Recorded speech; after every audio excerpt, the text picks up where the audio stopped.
Have you ever looked at a photograph and sensed the story behind the smile? That split second where the facade flickers and the real narrative, the one not printed in the press releases, threatens to break through? For the Princess of Wales, that narrative has been quietly, fundamentally rewritten. This is Royal Report 24/7, and what we're tracking tonight isn't just about a change in title or a new diary of engagements. It's about a seismic, unspoken shift in the very bedrock of the monarchy.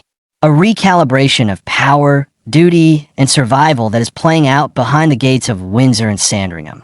And if the whispers from within the palace walls are to be believed, the woman we knew as Kate Middleton is gone.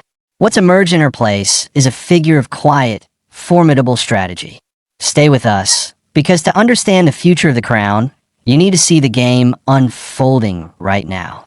Before we go deeper, make sure you're part of this inner circle. Subscribe to Royal Report 24/7 and hit the bell. What we reveal here changes by the day, and you won't want to miss a single update. Like this video and share it if you're ready to look beyond the headline. Let's rewind for a moment to the cascade of headlines we all live through. The surgery, the global concern, the agonizing wait for information, and then the triumphant return. The narrative sold to the public was one of recovery, of resilience. A royal fairy tale, chapter closed. But within the ancient, stone-walled corridors of power, sources suggest a very different story was being written. Not in ink, but in silent understandings and brutal realizations. Insiders close to the household say that period of forced withdrawal was not just a medical interlude. It was a catalyst. It was, as one aide bluntly put it, the moment the penny dropped. The machinery of the monarchy kept turning in her absence. The demands of the media, relentless. The scrutiny, unforgiving. And it's claimed that from that enforced stillness, a new perspective crystallized. Unconditional service, without an equal measure of control, is a recipe for destruction. And here is where the first, delicate thread of tension is reported. The reign of King Charles III is in full, vibrant swing. A monarch, after decades of waiting, eager to imprint his vision. A streamlined, modernized monarchy. But streamlining has consequences. The slimmed down, fur means fewer frontline royals to absorb the pressure. The weight, by necessity, falls more heavily on the shoulders of William and Catherine. And insiders whisper of a growing, unarticulated friction between two needs. The king's need for a cohesive, efficient institution, and the Wales's need, born from recent trauma, to protect their family's sanctity and their own operational autonomy. It's not a feud, sources stress. It's a tectonic pressure. A father and sovereign pushing for continuity. A son and future king and his princess digging in for sustainability. Every public appearance, every delayed announcement, every carefully managed photo call is now read by palace watchers as a data point in this silent negotiation. Which brings us to the most visible change, Catherine herself. The girl next door from Bucklebury is reportedly gone. In her place, what courtiers are calling, for lack of a better term, the princess protocol. Observe the evidence, as the commentators do. The fashion? Still impeccable, but the messaging is sharper. Fewer accessible high street nods, more undisputed luxury and power dressing, a sartorial armor. Her public speeches? The cadence is slower, more deliberate, each word carrying weight. The smile? Still radiant, but its deployment feels more strategic. This, we're told, is not a personality change, but a professional evolution. A deliberate shedding of the approachable Kate persona to fully embody the untouchable authority of the Princess of Wales. It's a calculated move to control the narrative through image alone. She is, according to one former private secretary, building a moat of impeccable professionalism. The media can photograph the castle walls, but they cannot cross the drawbridge. But this very moat has unintended consequences. The British tabloid press, that ancient beast, is recalibrating its relationship with its once favorite subject. The unspoken pact, access for relatively gentle coverage, has been strained. The new princess protocol means less casual access, fewer off-duty moments, a tighter grip on the family's private life. And parts of the press, feeling frozen out, are responding with a classic strategy. Build you up, then probe the cracks. The coverage has become more bipolar. One week, she's the dignified healer. The next, there are concerns over her new aloofness. It's a dangerous dance.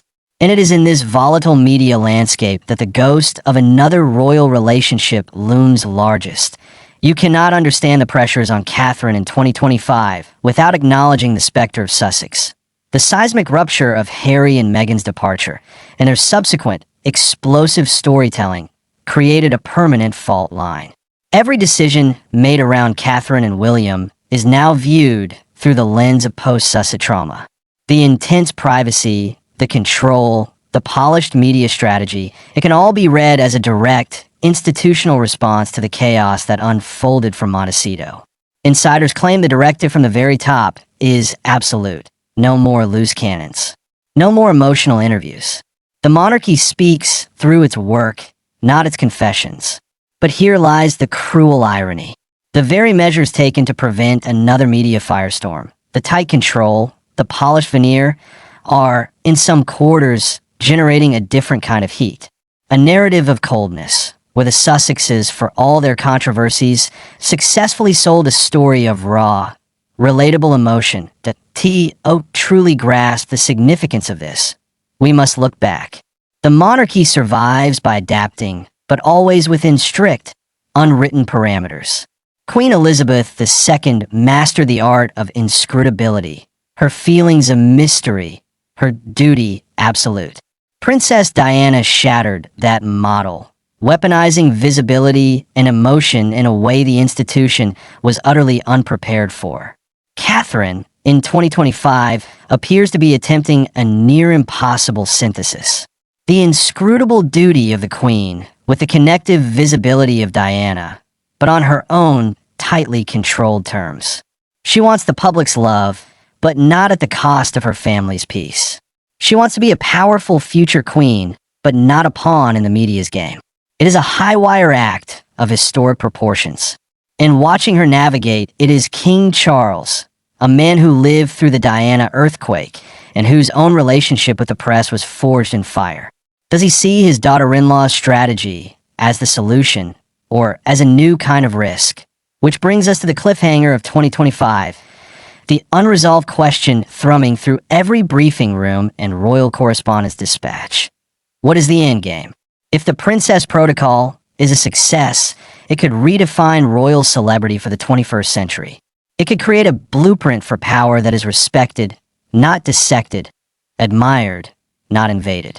But if it fails, if the public decides the connection is lost, if the media turns permanently skeptical, if the pressure cooker of silent tension within the firm erupts, the consequences could be profound. We are watching a real-time experiment in monarchy, and the variables are volatile. A king determined to shape his legacy, a prince and princess building their fortress, a media beast that must be fed, and the ever-present, echoing ghost of past wars. The smile is the same, but the eyes tell a different story. The title is the same, but the weight it carries is transformed. The woman is the same, but the princess has been forged anew. This isn't just a year in the life of Catherine. It's a turning point. And as the chess pieces move across this global board, every gesture, every silence, every appearance is a move in a game for the very soul of the crown. The report doesn't end here. The walls of the palace have ears, and the story is writing itself daily. This is your front row seat. To make sure you don't miss the next chapter in this unfolding drama, subscribe to Royal Report 24/7. Tap the like button if this pulled back the curtain for you, and share this video with someone who understands that the real story is never the one on the official program. The truth, as always, is in the shadows between the spotlights. We'll see you there.